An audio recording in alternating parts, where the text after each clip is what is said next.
Good day everyone, today I'm going to be teaching you gold hack of Wondrous using cheat engine.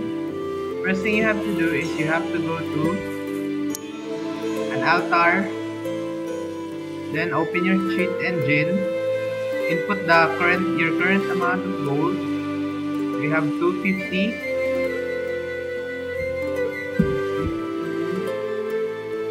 ignore these values below. 250, donate, so now you have 242, scan. Once you got the single value, change it to any desired value that you want. So I put 50,000 in mine. Okay.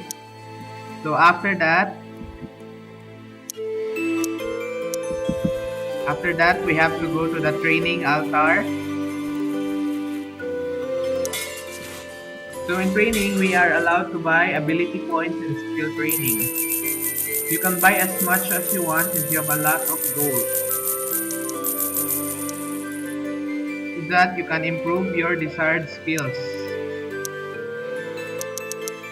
So that sums up the cheat. I hope you enjoyed it. Thank you.